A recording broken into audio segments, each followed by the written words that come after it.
Alright, yes, fine, this set is adorable.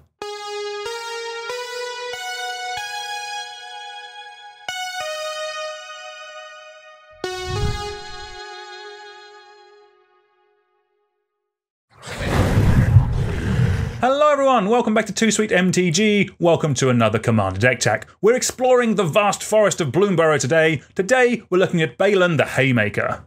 It is a red, green and a white for a 4/3 legendary creature, Rabbit Warrior. It has tap 2 untapped tokens you control to add 1 mana of any colour. It has tap 3 untapped tokens you control to draw a card. And then finally, tap 4 untapped tokens you control to put 3+1/+1 counters on Baylen. It gains trample until end of turn. So, there is no way around this. This is one of the best token commanders ever to be printed. So you better believe we're going to be leaning into that in this deck tech. Baylen is just a fantastic commander for a token deck because it does everything that a token deck wants. Its first ability turns our tokens into mana sources, so we're going to be able to generate a bucket load of mana to cast more spells. The second ability gives us that card draw, so we have spells to spend that mana on. And then the third ability is basically a win condition. If we want, we can tap all our tokens to make Baylen a trampling 21-point commander damage Voltron win condition.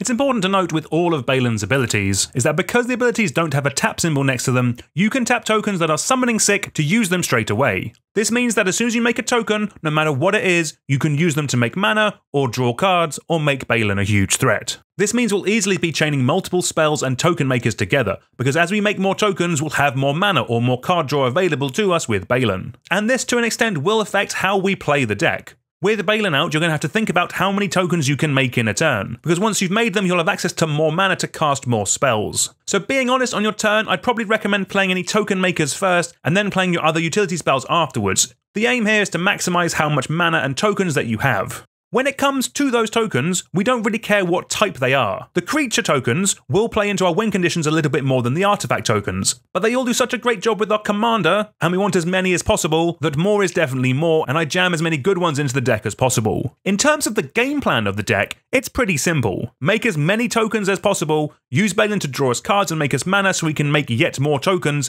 then play one of our busted win conditions and win the game. That could be by turning our creatures sideways, killing our opponents when the tokens come into play in the first place, or even comboing off. Everything in this deck revolves around tokens. They are so important to the deck, we will have a dedicated token making section, but don't be surprised if we run other token makers in other parts of the deck just to give us more options. Talking of sections, a quick note on how this video will work. We don't give full deck lists in these videos. Everyone's budgets are different. What we do is break down things into different sections that the deck needs to work. We'll tell you how many cards in each section you need to run, and then give you a bunch of options. You can pick the cards that work best for you, your playstyle, and your budget. Any card we mentioned will be down in the description below. While you're there, please consider following the channel and giving the video a like. The first section that we're going to talk about is unsurprisingly our token makers. This section is the fuel that Baylen needs to ramp us ahead, to draw us cards, and to let us win the game, so it is going to be pretty hefty. First up are X spells that make us a bunch of creatures. What these are fantastic is that they will scale up at all points of the game, as the first bunch of tokens we make can then tap to generate us mana with Baylen to help make us even more tokens later in the game. This means the whole thing snowballs really quickly. There is a ton of different X spells out there that make tokens. A special shout out to Farmer Cotton because this makes double tokens. It makes creatures and it makes food. Awaken the Woods makes us a bunch of lands as well that'll trigger some other cool effects in the deck, and then For Their Lengths is just a very broken magic card that has the bonus card draw of bringing the monarchy into the game.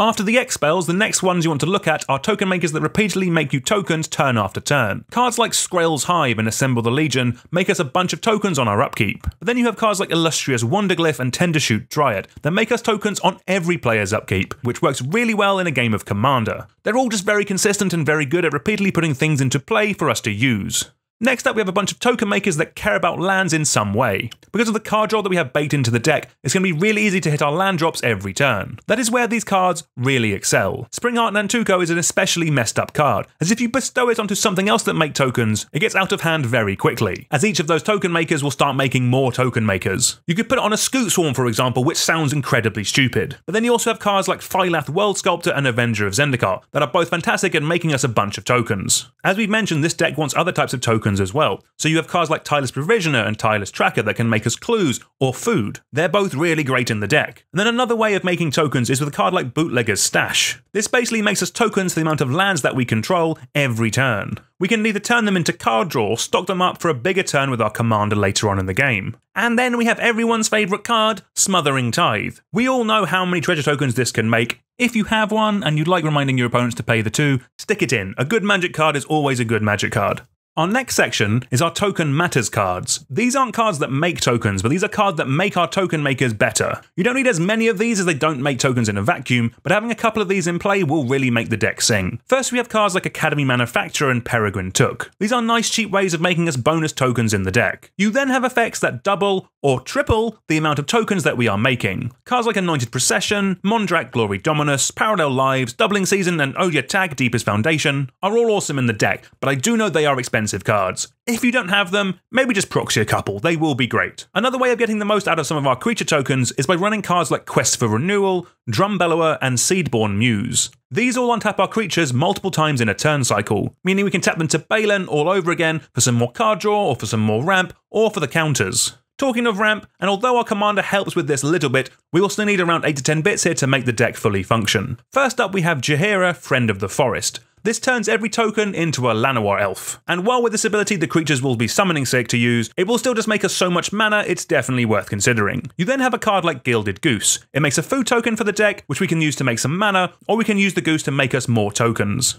On top of those, we have some more regular mana dorks. Cards like Avacyn's Pilgrim, Delighted Halfling and Llanowar Elves are just really solid options for you to consider. For some variety, you then have some rampant growth effects. Specifically cards like Farseek, Nature's Law and 3 Visits are ones I would go for. The reason for that is that they can go and get dual lands, or preferably the Naya Triome. This means that they are both ramp and fixing as well. Then lastly in our ramp section, we have our mana rocks. You have the obligatory Soul Ring, and then you have some more fixing in cards like Arcane Signet and Felwar Stone. Having a bit of variety in your ramp is very nice, basically in case there's a board wipe.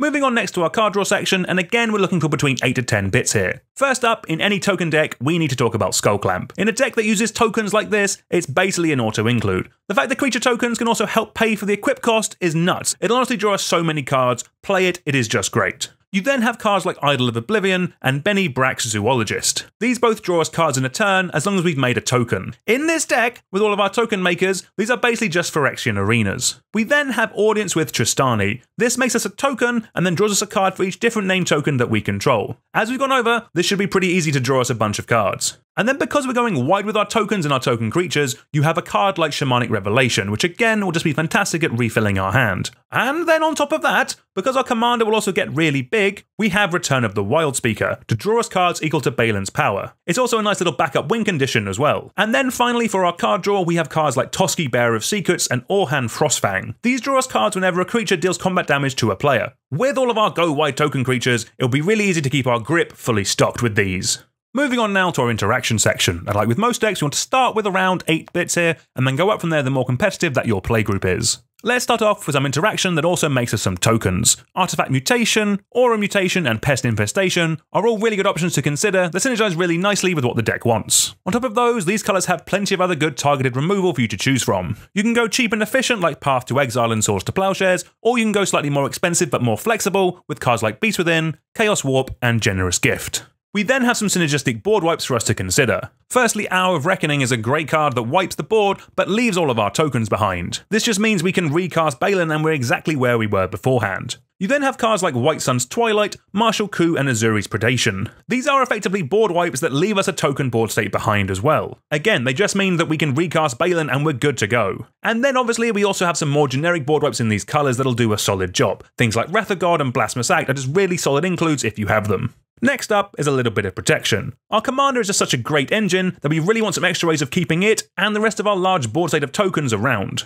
First up, we have Grand Crescendo. This is probably the best one that we can run, as it protects our whole board while making us even more tokens for us to use. In a similar vein, you then have cards like Heroic Intervention, which while it doesn't make tokens, is still good at keeping our board state around a little longer. We're putting so much work into making that board state, we don't want it to go because someone wraths the board. We then have Protection Classics in Lightning Greaves and Swiftfoot Boots, which are great at making our commander immune to targeted removal. Okay, we have the base of the deck, let's go over some dedicated ways of us winning the game. First up, we have a card like Second Harvest and Crash the Party. These do nothing by themselves, but if we have any kind of board state, doubling up that board state is always going to be great. And then to make that board state a little bit more lethal, we first have a card like Jetmir Nexus of Revels. This will easily give all of our creatures +3/+0, Vigilance, Trample, and Double Strike. That is a surefire way of ending a game of Magic. You could also consider some tried and true Craterhoof style of effects. Any one of Craterhoof Behemoth, Endray's Forerunners, or Moonshaker Cavalry will most likely just win us the game the turn they come down. And then because we have the ability to make our commander immensely huge, you have a one-time effect in Overwhelming Stampede, which will give all of our other little dorks Baylen's power to bring home the win. There are other ways you can go with your wincons. You can look at running cards like Impact Tremors, Warleader's Call, or Perforous God of the Forge. These deal damage to each opponent whenever our creature tokens come into play, meaning we don't even have to attack to kill them. Or you could look at a card like Throne of the God Pharaoh, which deals damage to each opponent on our end step equal to the number of tapped creatures that we control. For an alternate wincon, you have a card like Halo Fountain. It does other cool things like make us tokens and draw us cards, but we're really here for that untapped 15 creatures to win the game. As importantly, Baylen lets us tap our creatures whenever we want. This is really easy late game wincon for us to pop off with. It's especially good in this deck as Baylen can help us filter tokens into the white mana that we need, while importantly tapping the tokens in the first place. We even have a couple of spicy combos for us to look at. Really, most creature-based combos will just win us the game in this deck, but personally I'm a big fan of the Squirrel Twin combos. If you combine any of Basking Brutescale, Scurry Oak, and Herd Baloth with either Rosy Cotton of South Lane or Cathar's Crusade, you basically make infinite tokens. With Baylen, that means you make infinite mana, and you can draw your whole deck.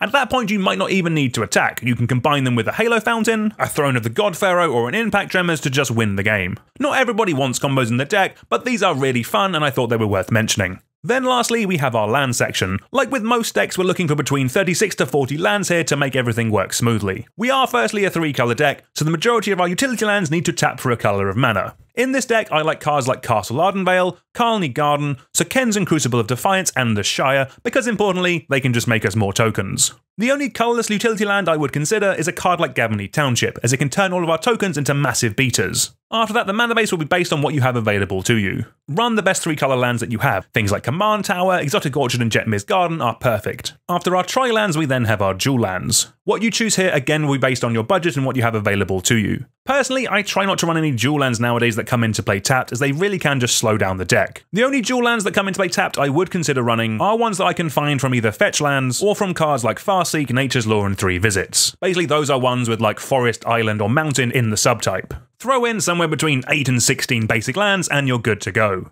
Right, that's going to do it for the video today. Thank you all very much for watching. If you found this video helpful, if you're going to build this deck, please consider following the channel. Also, let me know down in the comments if there's any other commanders from Bloomburrow that you would like me to take a look at, and I'll check them out. But until next time, I will see you all soon.